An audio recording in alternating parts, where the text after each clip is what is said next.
Boa noite, pessoal.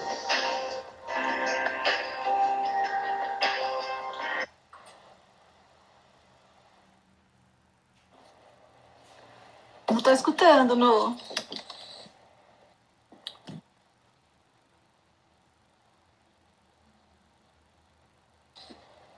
Não tô escutando.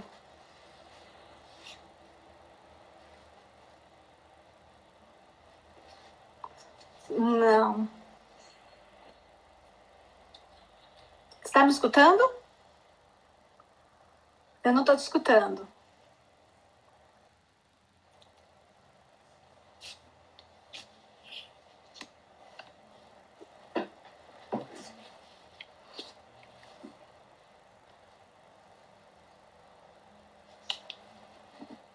Não. Não estou te escutando.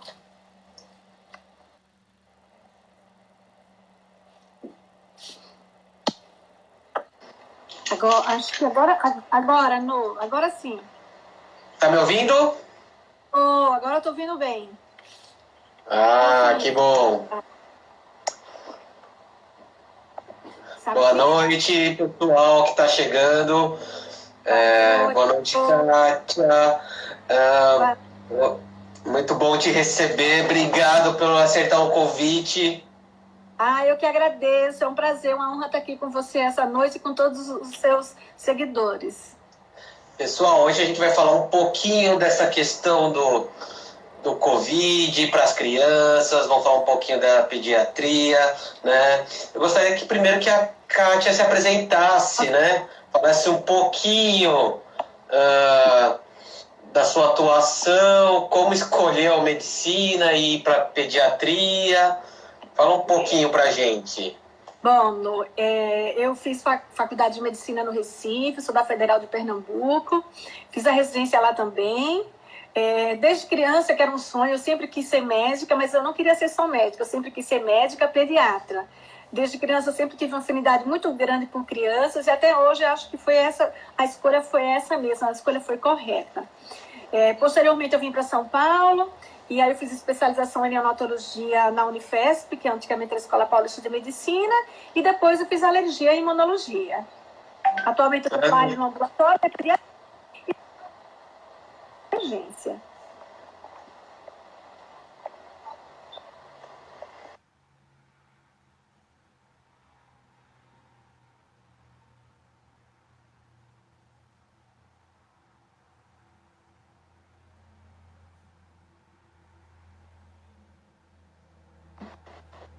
Kátia? Foram. Oi, voltou. Deu uma sumida. Kátia, me fala um pouquinho, como que está hoje você atuando, enfrentando essas mudanças, essas adaptações? Na sua rotina mudou alguma coisa? Com certeza, mudou para todo mundo, né? Essa pandemia pegou todo mundo de surpresa, o mundo inteiro, na verdade, e hoje o atendimento, eu divido o atendimento, eu atendo crianças saudáveis, mas eu também atendo a crianças com suspeitas de que possa ser coronavírus, né? Esse atendimento é feito em situações diferentes. No dia que eu atendo crianças saudáveis, eu só atendo crianças saudáveis, e no dia que eu atendo crianças com suspeitas, é um outro momento, em outra situação, em outro local, onde eu atendo apenas as crianças com suspeitas de coronavírus ou não, né? Mas que tem alguma sintomatologia, que não sejam crianças de atendimento de rotina, crianças saudáveis. Entendi. E me diz uma coisa, Kátia, como que é a questão do coronavírus nas crianças? Os sintomas são parecidos com o do adulto? Como que funciona esse vírus nas crianças? Então, quando começou a pandemia, nós tínhamos poucas informações a respeito de como funcionava o coronavírus na criança. Tanto que muitas pessoas diziam que era uma doença benigna e que não acometiam crianças, que o acometimento de criança era mínimo. À medida que a pandemia ela foi se estendendo, foi aumentando o número de adultos contaminados, foi se percebendo também que havia também a contaminação da criança. Só que o quadro na criança, ele é bem o quadro é semelhante, mas a evolução é muito diferente, né? Então, a criança, normalmente, ela tem um quadro mais leve. Para você ter uma ideia, nos Estados Unidos, que foi o que tem mais levantamentos de casos, eles já tiveram em torno de 24 mil crianças com coronavírus, testadas e confirmadas. Então, só nos Estados Unidos, eles têm um número de crianças contaminadas e testadas positivo maior do que em muitos países. Só que, como as crianças têm os sintomas leves, nem todas as crianças são testadas.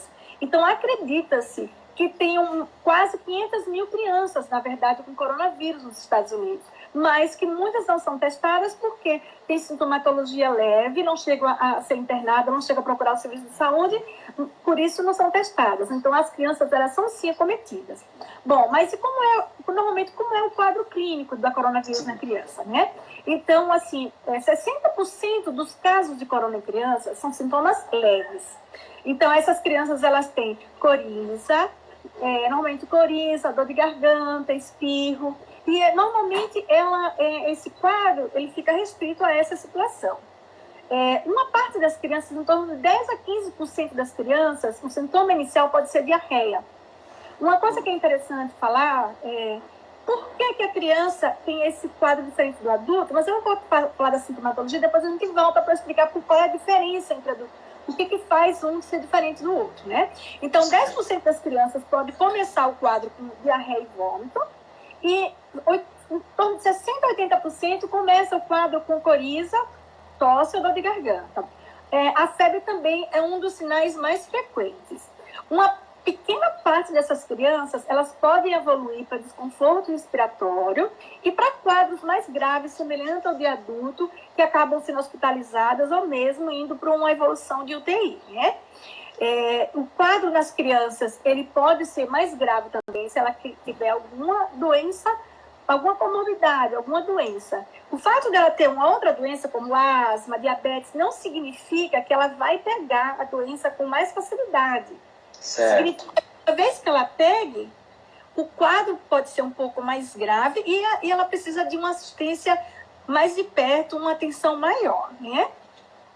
Ah, certo. Então, a gente observa então que as crianças podem ter sintomas mais leves, né? Porém, não quer dizer que elas não tenham a facilidade ou não tenham a propensão de também ser suscetível a esse vírus, né? Elas podem pegar sim, que é uma informação que no início não era essa que nós tínhamos. Sim. Então, como por ser uma doença nova, por ter a literatura, ela está se fazendo acontecer essa literatura, então como a literatura ela está vindo agora acontecer, foi feito o levantamento de dados e foi visto que as crianças podem sim contrair, só que os quadros são bem mais leves do que os do adulto, né? Perfeito. E, Kátia, me diz uma coisa. Como que o pai, que nem a gente está nessa época, mudança de tempo, como que ele pode identificar se ele precisa procurar um pediatra para ver se pode ser suspeita de coronavírus ou se é só uma gripe? Quais são os principais sintomas que fazem essa diferença? Então, eu vou falar disso também para você. Eu vou falar só uma coisinha antes que eu ia falar no outro bloco. Tá. Por que é diferente o coronavírus de criança do adulto, né? Que eu tinha falado. Então, assim, também não se sabe explicar muito bem por que isso acontece. Por que as crianças têm um quadro mais leve? Existem algumas teorias.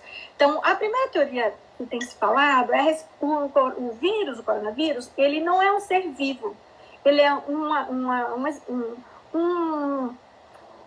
um vírus que ele precisa de um outro organismo para ele se reproduzir e causar os sintomas, né? E aí, para ele entrar dentro da célula no corpo humano, ele precisa de um receptor que ele se ligue e entre na célula. O que acontece? Um dos principais receptores para esse vírus se ligar à célula é um receptor da enzima de conversão, é uma enzima que está relacionada à hipertensão, né?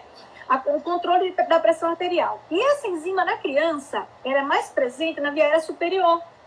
Então, a criança tem sintomas mais de vias aéreas superiores. Então, ela tem esse receptor mais na via aérea superior e mais a nível intestinal. Enquanto que o adulto possui mais esse receptor no pulmão. Então, por isso que a criança como o número de receptores dela é maior em viária superior, ela acaba tendo mais sintomas de coriza, espirro, um quadro mais de viária superior e mais leve. E o adulto acaba tendo um comprometimento maior pulmonar por ter um maior número de receptores.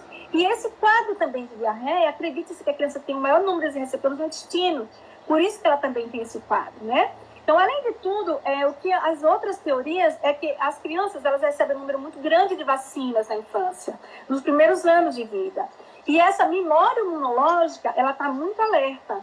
Nós também já recebemos várias dessas vacinas, mas à medida que o tempo vai passando, a nossa produção de anticorpos para essas vacinas vai ficando menor. Das crianças menores, não, ela está bem alerta, né? Então, a imunidade está mais atenta, né? Então, essa é uma outra questão. A outra é que, assim, na verdade, esse vírus que a gente está vendo hoje em dia, ele faz parte de uma família de mais ou menos 50 coronavírus. Esse é denominado novo coronavírus. Desses 50, mais ou menos os 4 deles, eles já fazem parte do acometimento de doenças, inclusive na infância. Então, cerca de 5% das crianças, os casos de bronquiolite na infância, cerca de 5% foi encontrado algum tipo de coronavírus nessas crianças que tinham bronquiolite. Então, acredita-se que elas já têm uma imunidade para algum tipo de coronavírus e funciona como imunidade cruzada para o coronavírus atual, né? Então, o que os pais têm que estar atentos, estar alerta, né, com relação a isso, né? Então, primeiro, é importante que os pais saibam como o serviço de saúde aos quais eles frequentam, como está o funcionamento desse serviço, né? Então, o pediatra que acompanha a criança está em atendimento, ele está atendendo. Alguns pediatras continuam atendendo normalmente nos consultórios. Houve alguma modificação desse atendimento, então muitos deles estão fazendo atendimento com horário espaçado, para que não ocorra o encontro deles na sala de espera. Então, eles fazem o agendamento mais longe um da criança do outro, né? Então, precisa saber se o pediatra está em atendimento, se o hospital que ela frequenta, ambulatórios, como é que está, se está atendendo as crianças saudáveis ou crianças doentes. É importante saber também se o serviço de saúde a qual ela pertence, se ela tem a tecnologia da telemedicina, se ela pode acessar a telemedicina também, tirar as dúvidas. Então, primeiro é importante ela saber como está o funcionamento do serviço de saúde ou do pediatra a qual ela frequenta, né? E uma vez ele sabendo disso, ele vai avaliar os sintomas da criança. A gente sabe que as crianças pequenas, na faixa etária abaixo de 5 anos, as viroses são muito frequentes. Então, as crianças têm muitos quadros virais de repetição que não precisam de tratamentos específicos que podem ser manuseados no próprio domicílio. Então, normalmente, essas crianças já teve outros quadros, o pediatra já deve ter dado alguma orientação de como cuidar, como tratar. Então, se o quadro for leve, um espirro, coriza, uma tosse esporádica, não tem tosse persistente, ela pode usar toda a tecnologia, o que foi orientado pelo pediatra dela anteriormente e fazer um atendimento, e fazer um cuidado mesmo em domicílio. Se a criança começar a apresentar febre, a febre é um sinal de alerta. Então, o ideal é que, se a criança tenha febre, a presença da febre, ela leva a gente a ter um cuidado especial. E o indicado é que, em presença de febre, a criança faça um atendimento presencial, né?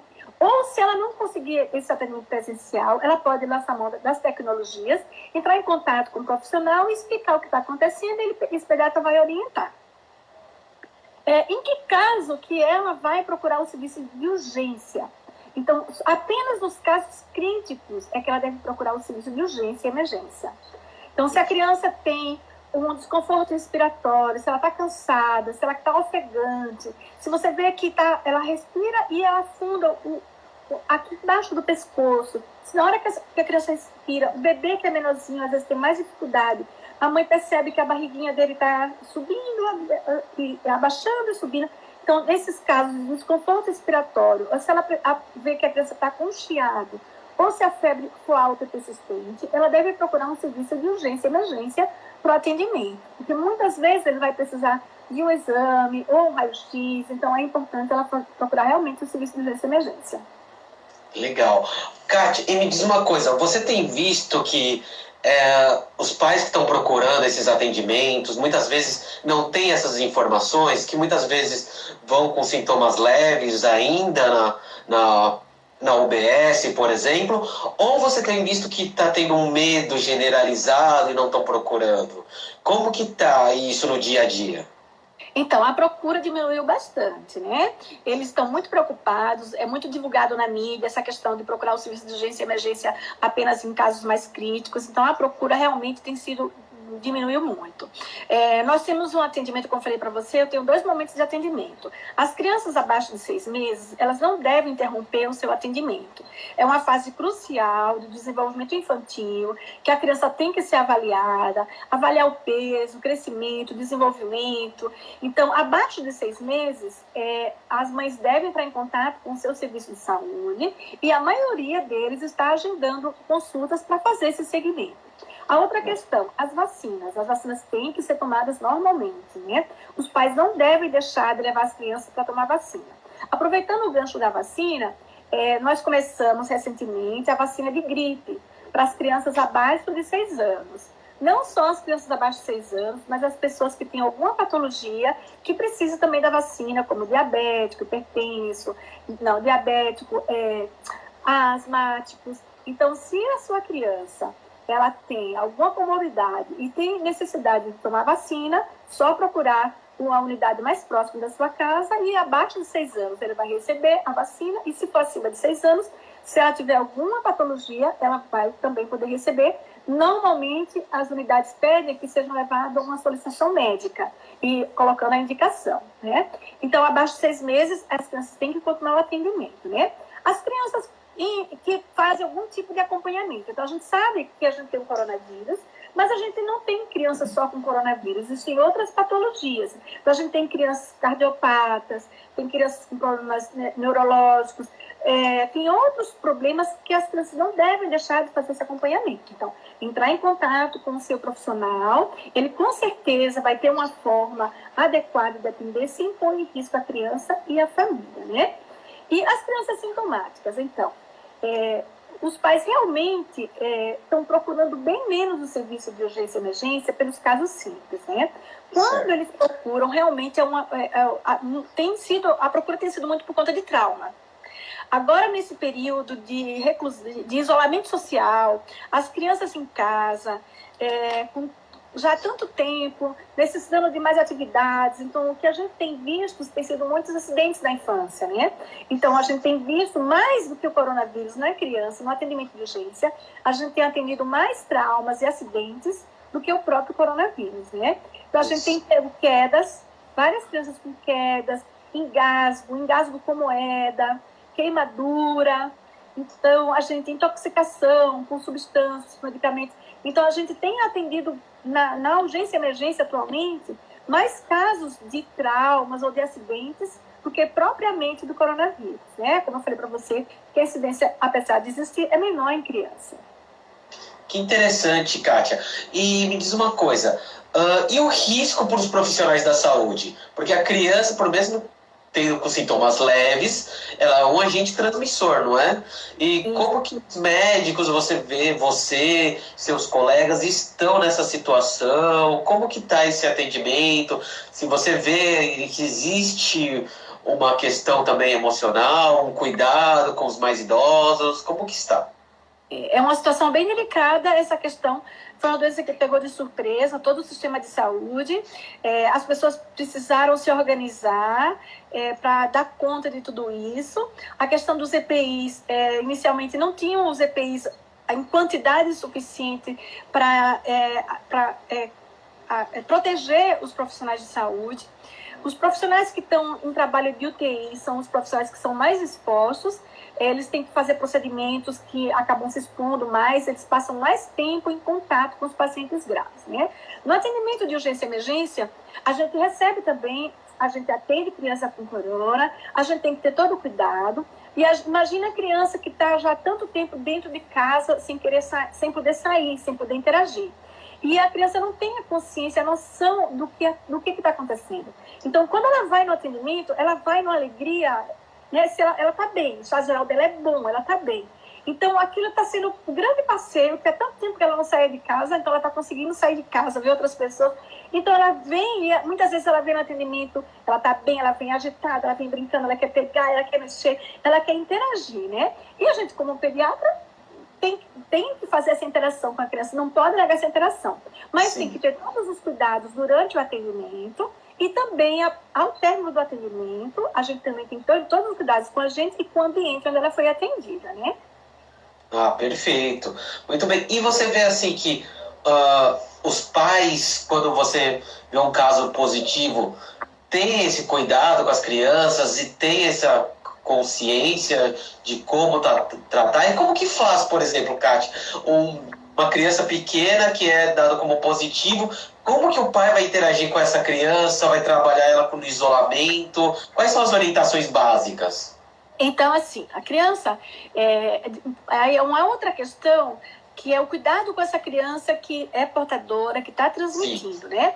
Uma criança maior, ela tem condições, o ideal seria estar dentro de casa, sem outras pessoas da família, a criança está de máscara.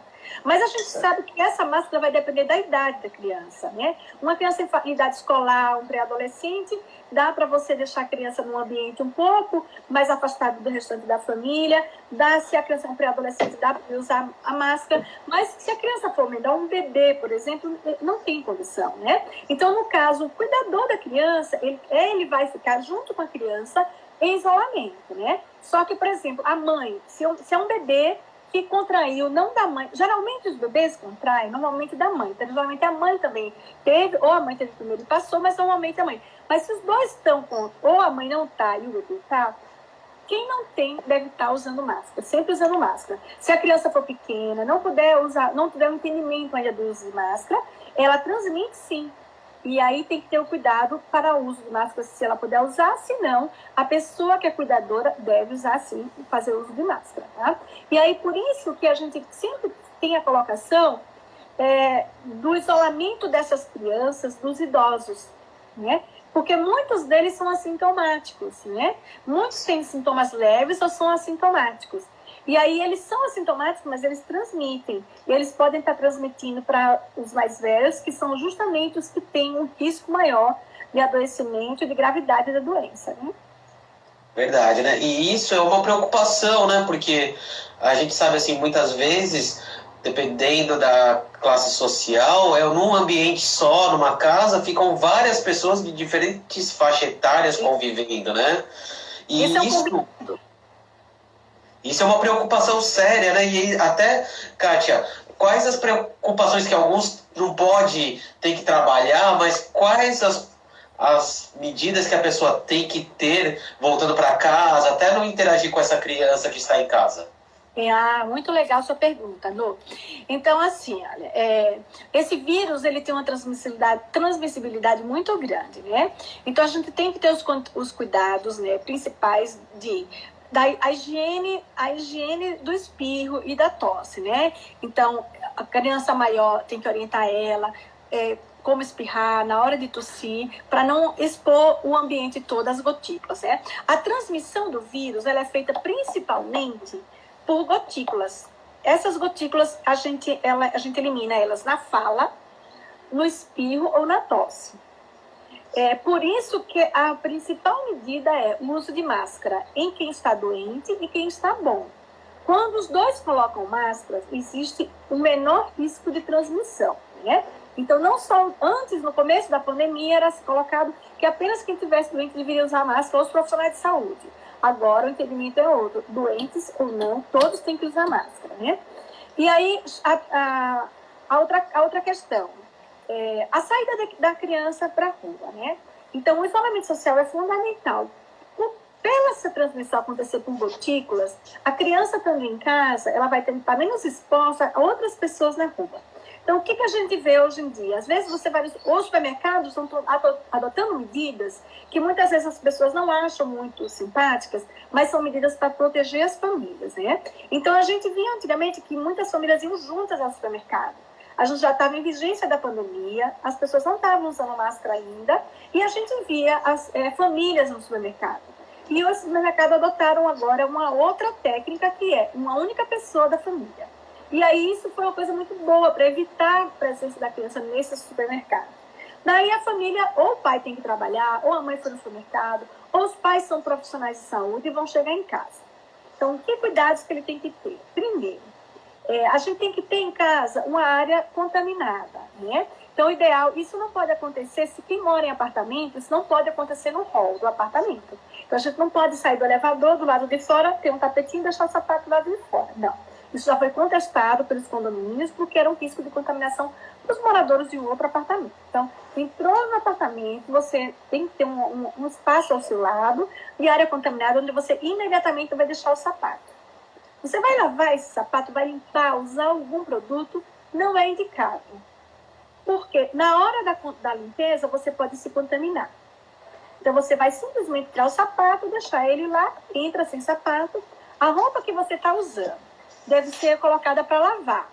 Sim, com certeza. Ela pode ser colocada no balde de roupa junto com as outras roupas das pessoas da casa. Ela pode ser lavada na máquina de lavar com as outras roupas. Sim, ela pode ser colocada.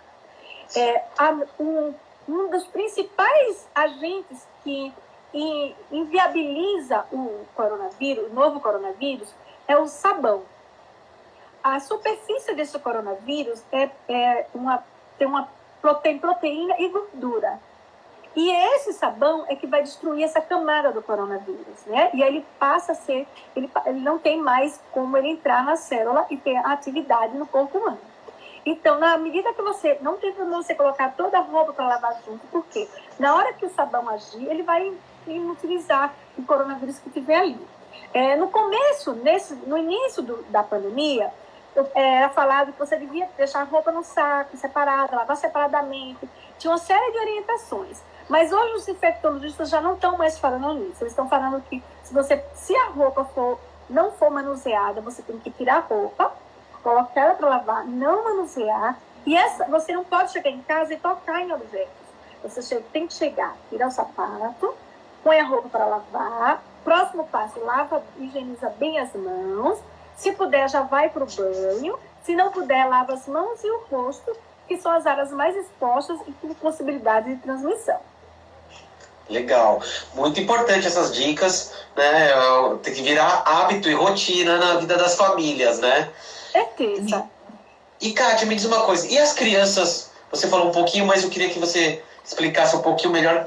As crianças que já têm alguma questão respiratória, tá? Então, já tem asma, ela precisa de um cuidado a mais, ela corre um risco a mais, ou pode haver uma complicação com a questão do coronavírus, ou cada uma coisa é uma coisa? Como que funciona? Ou é muito mais pela questão de, caso essa criança tenha alguma complicação, não vai ter leito suficiente, respiradores, o que na verdade é a questão principal?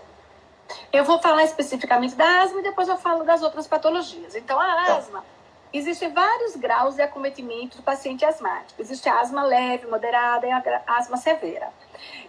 Mesmo a asma leve, ela não tem nenhum fator condicionante de piora. Ele funciona como uma outra criança. A asma moderada e severa, se a criança estiver em tratamento e tiver com o quadro dela asmático controlado, ela também vai funcionar como a outra criança. Com o risco dela contrair a doença e de ter a gravidade é o mesmo. Agora, se a criança é uma criança asmática, é um asmático severo, e ela já tem um comprometimento da função pulmonar, então às vezes a criança está em tratamento, ela está controlada, mas nos testes que é feito e que é acompanhado, é visto que ela já tem um comprometimento da função pulmonar. Esses quadros, eles não têm uma facilidade de pegar a doença, não é isso. Se a criança tem a doença, ele precisa de uma atenção maior. E uma coisa que é interessante, quando a gente fala dessas questões das doenças, né? Existem crianças que têm doenças imunológicas, que têm uma baixa de imunoglobulinas, que é uma doença que facilita adquirir várias outras doenças infecciosas. Mas o que foi visto que nessas crianças que têm esse problema das imunoglobulinas, elas geralmente fazem os quadros leves de coronavírus. porque é uma doença muito misteriosa e que muitas vezes é a reação do organismo que faz com que a pessoa tenha a gravidade do quadro, né? Então, e aí, assim, as outras patologias que são consideradas comorbidades, que são importantes, que devem se dar atenção. Então, crianças que têm problema de coração. Então, às vezes, a criança cardiopata tem que ter uma atenção especial. A criança que tem problema neurológico. As crianças que estão em tratamento oncológico, que já têm uma imunidade também comprometida. Então, essas crianças são crianças que realmente precisam de uma atenção maior, algumas para a questão do contrair o coronavírus, algumas para a evolução da doença. Perfeito. E na questão do atendimento público para essas crianças, tem departamentos ou tem específicos para criança no tratamento de coronavírus, ou com pediatras, ou não estão, quando é diagnosticado, é tudo num protocolo só com adultos e crianças? Como que está essa questão? Então, o atendimento no SUS, eu vou falar um pouco como é aqui em São Paulo, né? Porque talvez tenha alguma diferença em outros locais, né? Mas aqui no ABC, por exemplo, em São Paulo, no ABC, existe um atendimento específico de crianças com um pediatra, né? Então, o pediatra atende, ele avalia e ele faz o tratamento, faz a solicitação de pedido de exames. Se for o caso de internação, ele vai ser internado numa enfermaria pediátrica. Se houver necessidade, ela é transferida para a UTI infantil. E, assim, normalmente, o número de casos de crianças que precisam de UTI é bem menor do que o número de casos de adultos que precisam de UTI. E aí, para você ter uma ideia, mesmo essas crianças que vão para a UTI, a taxa de mortalidade dessas crianças é muito baixa. A taxa de mortalidade, a criança que vai para a UTI, e a taxa de mortalidade dela é em torno de 4%. Enquanto que o adulto que vai para a UTI, a taxa de mortalidade é de 60% a 80%. Nossa. Então, mesmo a criança que evolui com um quadro mais grave, a taxa de mortalidade é muito menor do que a taxa de mortalidade do adulto, né? Então, a gente tem que ter sempre saber que existe corona, que a gente tem que ter cuidados, mas calma, pelo menos para as crianças, se a gente tivesse nossos cuidados direitinho, é uma doença que não acomete na mesma forma de gravidade que a gente tem visto na mídia para os adultos. Ai, que bom nisso, né? E a gente vê também muitos pais desesperados, né? Porque não entendem muito bem, não tem esse conhecimento, né, doutora? E, por exemplo, criança recém-nascida, né? Porque a gente sabe que criança recém-nascida visita muitas vezes o pediatra, né? Nos primeiros meses. Por mais que, vamos dizer assim, a pessoa não tem um pediatra ainda fixo, foi recém-nascido, o que você aconselha para ele? Continua o acompanhamento? Pode esperar um pouquinho se não tem nenhuma questão? Como que funciona essa questão dos recém-nascidos? Continua assim. Eu vou fazer só uma observação rapidinho, né? O coronavírus do adulto é diferente da criança. E o coronavírus na criança também é diferente, dependendo da faixa de idade. Isso. Então, assim, entre 5 e 10 anos é a faixa etária onde você tem os quadros mais leves. Entre 5 e 10 anos. A partir dos 10 anos, o coronavírus, ele vai...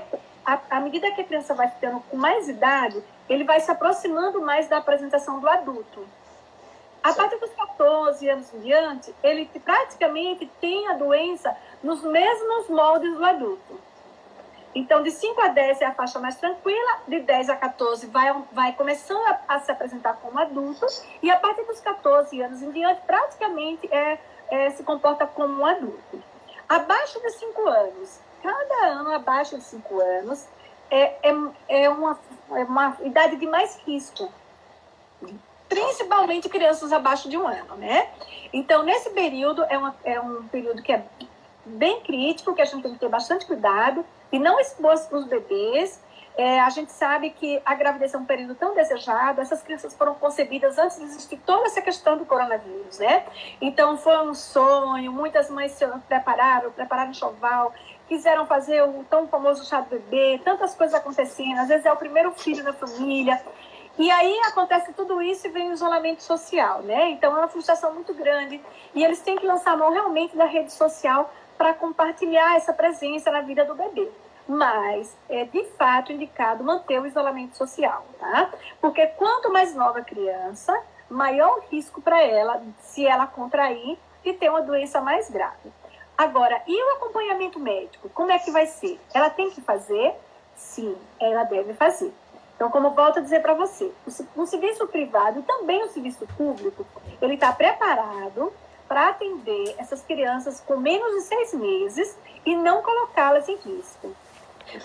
Algumas unidades, alguns serviços públicos eu visitei, vi como está sendo a forma de atendimento, e assim, eles estão fazendo, estão separando, muitas vezes em andares diferentes, entradas diferentes, na medida do possível como eles podem trabalhar, né?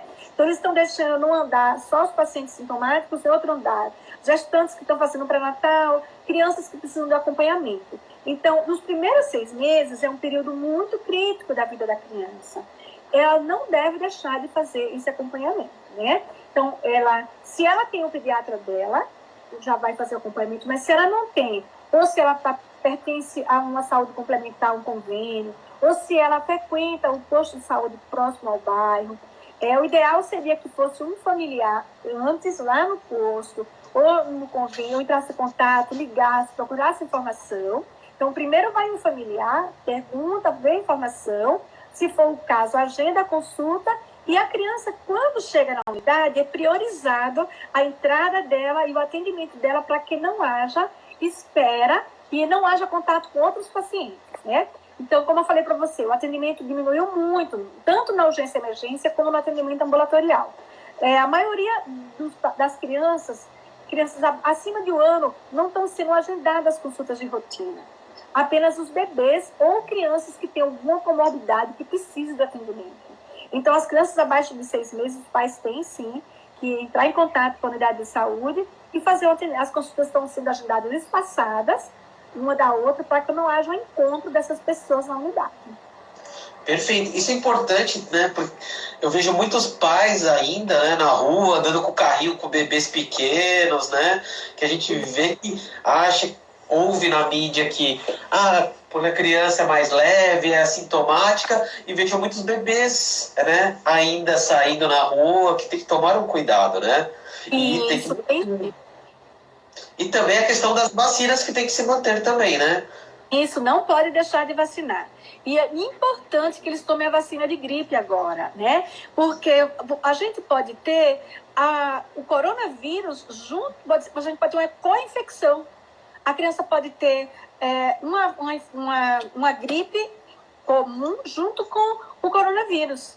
Aí é uma situação um pouco mais complexa, né? E outra coisa, se você vacina a criança para gripe, você já está tirando ela de uma série de processos virais, e se ela vier ter algum sintoma, você já sabe que ela foi vacinada, diminui o leque de possibilidades. Então, é importante vacinar agora para gripe. E as outras vacinas, de forma geral, né? Perfeito. E, Kátia, me diz uma coisa. Agora a gente está ouvindo falar muito de telemedicina, né? E como que é a pediatria na telemedicina? Porque, que nem você falou, esse contato com criança já era comum da profissão de vocês, né? Você conhecia a criança. Como que está funcionando isso? Como você vê colegas, tanto da esfera particular quanto da pública, se isso está virando com uma maior rotina, como que isso está? E se isso funciona, o que dá para observar, o que não dá? Então, vou falar assim da telemedicina, mas você falou uma coisa que é muito interessante, que é nosso atendimento com máscara. Então, nós estamos acostumados a interagir com a criança, sorrir, fazer as brincadeirinhas próprias da idade, né? E a criança, ela reage, principalmente os bebês, eles reagem, eles sorriem. E aí, quando eles chegam para o atendimento, a gente faz as brincadeirinhas, mas só que a gente está de máscara. Então, a gente percebe que a reação deles é muito diferente. Porque eles olham pra gente, eles não conseguem ver o sorriso, eles falam, mas muitas vezes eles não entendem de onde está saindo aquele som, né? Então, o atendimento com máscara do bebê é realmente uma particularidade. Bom, mas com relação à telemedicina, então, a telemedicina, ela já era usada há algum tempo, mas era mais para a troca de informações entre profissionais de saúde. Então, quando os profissionais queriam discutir um caso, pediam uma avaliação, pediam uma segunda opinião, então era bastante utilizado. Esse atendimento da telemedicina em relação ao paciente, ele não era uma coisa bem estabelecida. Em decorrência da pandemia do coronavírus, o ministro da Saúde, então, da época, o Mandetta, ele regulamentou o atendimento pela medicina em caráter transitório enquanto durar a pandemia. É uma ferramenta muito interessante, veio para somar o trabalho da gente no dia a dia, mas a gente tem que ter bastante cuidado com relação a isso, né? Então, a Sociedade Brasileira de Pediatria, ele soltou uma nota com relação a isso e se posicionou em relação à telemedicina, né? As colocações que eles usam, né? Que a telemedicina em pediatria deve ser utilizada em caráter excepcional. Então, se a criança realmente tem um quadro leve, sintomas leves, ou se a mãe quer alguma orientação, por exemplo, de alimentação. Então, o bebê já tem 8 meses, ele não está mais naquela questão de um atendimento, ela quer uma orientação sobre alimentação. É uma forma boa de esclarecimento, né? Então, a telemedicina está sendo muito útil também na questão da educação alimentar das crianças, e orientações sobre medicamentos, as crianças de uso crônico de algumas medicações, ajuste de dose, como é que vai ser utilizado. Mas a Sociedade Brasileira de Pediatria, ela colocou que a telemedicina deve ser utilizada apenas em casos leves. O médico pediatra ou o profissional de saúde que lançar a mão da ferramenta, deve lançar a mão da ferramenta com muita responsabilidade e muito critério, né? Não colocando em risco nem a criança, nem o próprio profissional que está fazendo o atendimento, né? Então, tem que ser levado em conta que, para se fazer a telemedicina, tem que ter uma plataforma adequada para isso. Um profissional, ele tem que ter um CRM digital ou assinatura eletrônica, porque esse atendimento, ele pode fazer atestados e pode fazer receitas que são válidas.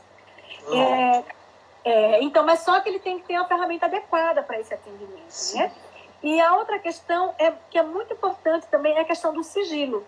Né? Então, a ferramenta tem que ser adequada e tem que saber que tem que ser mantido um sigilo no atendimento, né? Outra questão que também a telemedicina veio com toda essa regulamentação é a questão da notificação. Então, existem doenças que são doenças de notificação compulsória, são obrigatórias de ser notificadas. Então, se o médico, de alguma forma, ele fez algum atendimento, então a telemedicina, ela é uma ferramenta fantástica para locais onde você tem um atendimento, onde pessoas que moram a ermo, estão em situações mais distantes, não têm um acesso adequado. É uma ferramenta que vem colaborar bastante, né? Mas se numa região onde ela tem um acesso melhor ao serviço de saúde, dá preferência em pediatria, dependendo do caso, ao atendimento presencial. Mas ela veio, sim, para ajudar e para colaborar. Mas não esquecendo, como eu estava falando, da notificação compulsória. Então, o profissional médico, se atender algum caso por telemedicina, que sejam doenças de notificação compulsória, exemplo, que são as doenças de notificação, as doenças infecciosas, sarampo, cachumba, todas essas são doenças de notificação, né? Então, ele também tem um compromisso de fazer a notificação, mesmo que ele tenha feito o atendimento por telemedicina, né? Esse atendimento, a plataforma, ela tem que ser uma plataforma específica, porque é um prontuário médico, praticamente, né? Fica ali anotado o horário do atendimento, o local onde foi atendido, fica tudo registrado do que foi feito naquele atendimento, né? Perfeito.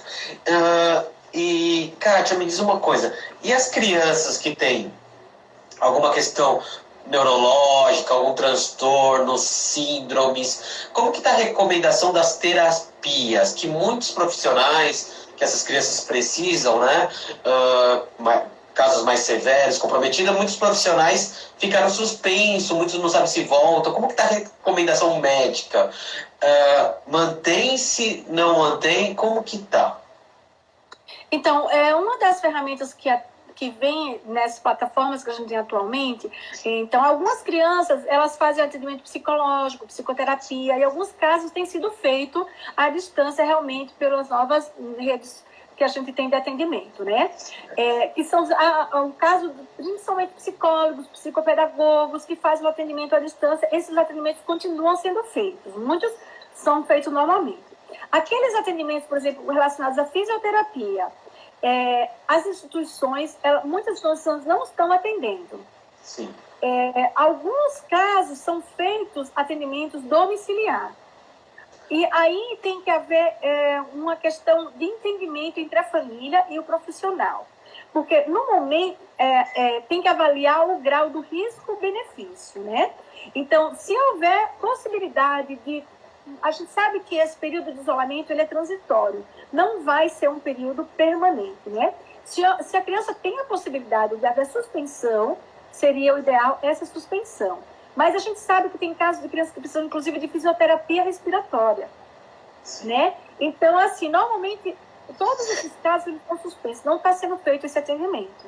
Mas existem casos, por exemplo, de paciente que precisou ser internado, ele precisava de fisioterapia respiratória e não conseguiu fazer. E aí ele precisou ser internado por conta do acúmulo de secreção, evoluiu para a pneumonia e acabou precisando da internação. Então, é um caso, cada caso é um caso, tem que ser bem avaliado, ver o risco-benefício, para ver se, na verdade, o risco de fazer vai ser melhor do que o de não fazer. Então, cada caso é um caso que tem que ser avaliado individualmente. Então, e me diz uma coisa, você tem ouvido questões de caso das crianças sofrerem com as questões emocionais, ficarem mais agitadas, por causa mais estressadas, até problemas derivados dessa área, ansiedade? Com certeza, Lu. A gente sabe da energia, da felicidade, da alegria das nossas crianças, né? A gente sabe da necessidade, principalmente no período pré-escolar, educação infantil, da necessidade deles interagirem com os pares, com outras crianças, né? Então, há algumas crianças que têm irmãos em casa, facilita um pouco mais essa dinâmica, porque ele tem essa companhia. Aquelas crianças que não têm irmão em casa, muitas vezes eles pedem aos pais que eles querem brincar, eles querem outra criança para brincar. E a gente, e o que está acontecendo atualmente, né? Muitas dessas crianças que estão em fase de escola, né? Eles estão tendo que fazer a escola virtual, né? Os professores estão tendo que se desdobrar, que não estão preparados para isso, não foram preparados para isso, para fazer as aulas online.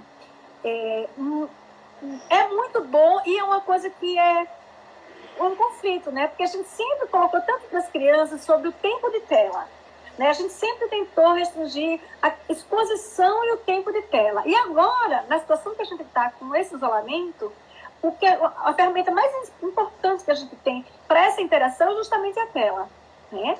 E aí você manter uma criança daquele tamanho, presa na tela, a dificuldade também dos professores que estão se desdobrando para fazer coisas que eles não foram preparados para fazer, e o toque, a presença, o ao vivo é muito diferente da tela, né? E infelizmente é uma situação que todos nós estamos enfrentando. A gente tem que tentar fazer o que a gente consegue de melhor, porque o que a gente tem visto, né? Muitas mães estão em home office, elas não estão com ajudantes em casa, então elas têm as tarefas domésticas para dar conta, e elas têm as crianças também para dar conta, né? Então a gente vê muitos desabafos, principalmente em grupos de amigos, a gente vê os memes, toda hora a gente está vendo aí os memes das pessoas desabafando, muitas vezes é uma forma de desabafo, essa questão que todos estão passando, essa sobrecarga, esse momento de conflito, é a preocupação. Essas mães estão preocupadas com uma série de questões, que a criança adoeça, que ela também adoeça, como que ela vai manter o desenvolvimento da criança, a criança também já fica mais estressada, e aí é uma situação de conflito para essas famílias, né? Porque o que a gente pode dizer nesse momento da melhor forma possível, a gente tentar se entender um outro, ser compreensivo. Tem dia que sou eu que estou mais chateada, ou sou eu que estou mais mal-humorada, ou sou eu que estou mais cansada. Então, se o outro estiver bem, segura a onda, e aí a gente vai trocando o companheirismo, a amizade, e a gente vai vendo como que a gente consegue administrar melhor essa situação para a gente e para as crianças, né? Legal. E é importante também, né, porque que os profissionais da saúde, que nem você falou, estão tomando seus cuidados, tem todo um protocolo no atendimento, porque a gente tem visto também muitas pessoas desinformadas, a gente vê casos de atacando enfermeiros, pessoas que estão até em condomínios, até de classes sociais elevadas, não vou entrar no mesmo elevador que um médico, que um enfermeiro, né? E que até hoje é o dia do enfermeiro, parabéns a todos, né? Que vocês têm toda uma rotina desses profissionais, um cuidado vocês têm nesse manuseio com as crianças, ou mesmo com qualquer atendimento, não é verdade? Com certeza. O atendimento de pediatria é uma coisa encantadora. E a gente se vê muitas vezes tendo que se controlar, porque eles chegam, eles vão, abraçam, eles vêm, abraçam a gente, muitas vezes beijam, e eles estão esperando esse contato, né? E a gente tem que saber bem como lidar com tudo isso, né? Então, às vezes, eles já conhecem a gente. Hoje teve um caso que eu atendi uma criança que é meu paciente, e ele estava com a cuidadora dele. A mãe foi trabalhar e ele estava com a cuidadora. E a criança foi mordida por cachorro. E a cuidadora começou a cuidar dele faz 2 dias. E a criança foi lá para o atendimento. A mãe estava no trabalho, ele foi para o atendimento. A criança estava muito apavorada. Só que ele já era meu paciente, eu já atendia ele. E aí, quando ele chegou no atendimento, falaram para mim, olha, chegou uma criança, foi mordida por cachorro, ela precisa ir lá ver e tal. Eu fui para ver. Quando eu cheguei, era ele. Eu falei assim, oi, Heitor. E eu estava de máscara, né? Ele ficou me olhando assim, ele não estava entendendo porque eu estava de máscara. Aí eu baixei um pouquinho assim a máscara para ele me ver, eu pus a máscara de volta e falei, oi, Heitor. E aí, quando ele me viu, né? Eu falei, oi, Heitor, tudo bem? Então, a questão do vínculo da criança com o pediatra, né? Ele estava se sentindo inseguro, porque a cuidadora dele, ela começou a trabalhar era o 2º dia de trabalho. Nossa! Então ele estava se sentindo inseguro, ele estava no serviço de saúde, ele tinha sido mordido por um cachorro, ele estava em sofrimento, estava com a cuidadora que ele não tinha ainda feito um vínculo. E aí, quando ele viu a pediatra que ele já tinha vínculo, ele me olhou e ele mostrou assim, um ar de confiança, né? E logo em seguida a mãe chegou, e aí a mãe chegou também, a gente já conversou, e é uma coisa assim encantadora. Atendimento de pediatria é uma coisa encantadora. Você trabalha com crianças, você sabe bem o que é isso, né? Mas é encantador, sem dúvida. Verdade, né? Dá uma saudade de apertar, abraçar, né? A gente sente muita falta disso, né? Mas, né, a gente tem que entender a questão do distanciamento para a própria segurança deles, né? Principalmente, né? E me diz uma coisa, Kátia, geralmente agora vamos entrar numa época que vai entrar o inverno, naturalmente já aumenta o número de casos, de procuras, né? A pediatria. Vocês estão esperando um aumento na procura? Como que vocês estão esperando essa questão? Se até para atender as crianças de casos respiratórios, outras gripes, outras questões respiratórias, se o setor público está preparado para essa questão? Então, normalmente, a gente já tem um aumento da incidência das doenças respiratórias, principalmente a partir do mês de março. Um dos fatores que faz com que aumente esse número de casos é a entrada no outono, que existe uma polinização. Algumas crianças são alérgicas e acabam desenvolvendo quadro alérgico, e em seguida evoluem para quadros respiratórios, né? E a outra questão é a volta às aulas, né? Então, a gente sabe que abaixo de 5 anos, o número de quadros respiratórios virais na criança, elas podem chegar num ano até 10 quadros virais respiratórios num ano. E um dos motivos desses quadros respiratórios é justamente esse contato no ambiente escolar. Então, as crianças, elas não têm, como a gente comentou inicialmente, elas não têm muito a questão da etiqueta respiratória, né? Então, as crianças, eles pegam um lápisinho, põem o lápis na boca, abraça, não tá gripadinho, e a transmissão dos vírus acabam sendo importante no período escolar. Então, normalmente, agora, no mês de maio, a gente já está com um número de casos de doenças respiratórias bem elevados. Esse período agora da pandemia está sendo um período assim, de exceção. Não só a gente está tendo poucos casos do coronavírus em criança, como também dos outros quadros respiratórios em geral. Então, um dos motivos realmente é essa questão do isolamento social, né? Então, como elas não estão saindo, não estão frequentando o shopping, não estão frequentando a escola com os coleguinhas, não estão indo para parques. Então, essa questão do isolamento social está fazendo com que diminua também a incidência de outras doenças infecto-contagiosas e os quadros respiratórios. E como eu falei para você inicialmente, é surpreendente, mas o principal atendimento nosso agora é de acidentes, né? Acidentes domésticos, né? Como eu falei, principalmente queda, né? Então, a criança que cai do sofá, a criança que cai da cama, a criança que está com moeda, engole a moeda, colocou a mão no forno, são acidentes domésticos, são situações em que ele está em casa, como aconteceu hoje, que eu falei, a criança foi, a cadela tinha acabado de ter cria, a criança foi mexer com o cachorro, a cachorra reagiu. Então, assim, o que a gente tem mais atendido no momento, devido a esse isolamento social, nem são doenças infecto-contagiosas nem virais, são mais casos de acidentes domésticos na infância, né? Não, criança já não é fácil, né? Presa dentro de casa com essa energia, esses acidentes são mais propícios, né? Falando disso também, vou aproveitar, porque às vezes a gente acaba esquecendo. Uma coisa interessante sobre a questão das mãos, né? Sobre a lavagem da mão, uso do álcool gel, vou falar um pouquinho sobre isso, que é uma questão bem interessante. O álcool gel. No álcool gel, ele deve ser utilizado quando não há possibilidade de usar água e sabão. A lavagem com água e sabão, ela consegue eliminar cerca de 90% dos vírus que você tiver. Ele consegue eliminar 90% dos vírus. E o álcool gel não consegue atingir essa meta, ele consegue eliminar em torno de 80%. Então, a lavagem da mão com água e sabão, ela é mais eficaz do que a limpeza com álcool gel. Quando o álcool gel deve ser utilizado? Quando você não pode lavar. Um adulto, a criança foi no consultório com a mãe, passar em consulta. Saiu, foi entrar no carro, a mãe pode passar o álcool gel para ele evitar que ele fique manuseando o rosto, né? Então, ela está fora de casa, usa o álcool gel. Está num ambiente que tem a possibilidade de lavar a mão com água e sabão, deve dar preferência. Bom, com relação ao álcool gel, o que a gente tem visto também no consultório de pediatria? A gente tem visto algumas crianças com dermatite de contato ao álcool gel. O que está acontecendo? Um pediatra estava comentando que uma pessoa usou um tubo de álcool gel uma noite. Nossa!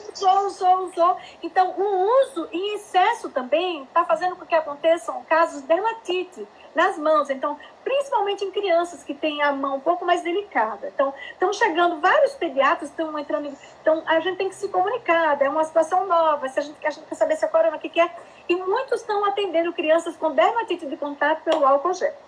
Nossa. A outra questão com relação então, pode usar sim, é importante. Está fora de casa, tem que usar. Mas não, tudo em excesso faz mal, né? Então tem que usar, mas tem que ter bom senso, né? A outra questão que é a lavagem da mão. Tem que lavar sim. E a gente ouve que a lavagem de mão pelo menos umas 20 vezes ao dia. É importante lavar.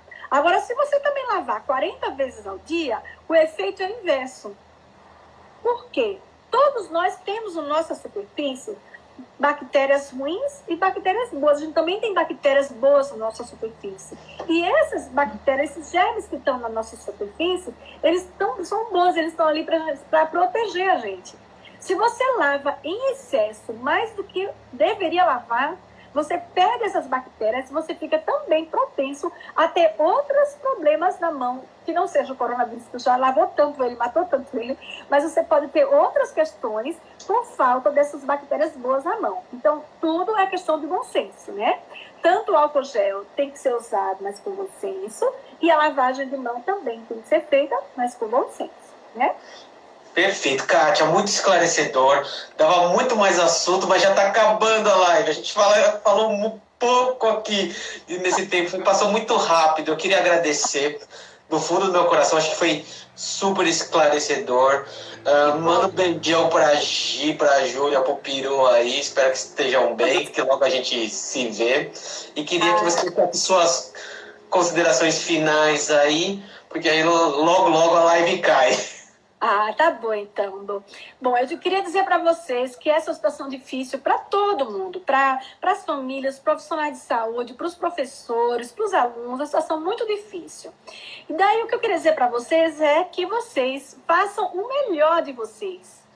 Tem dia que o nosso melhor é bom, tem dia que o nosso melhor é mais ou menos, mas tem dia também que o nosso melhor é ótimo. Então, um dia, cada dia por vez, um dia atrás do outro, e vamos em frente, né? Obrigado, Kátia.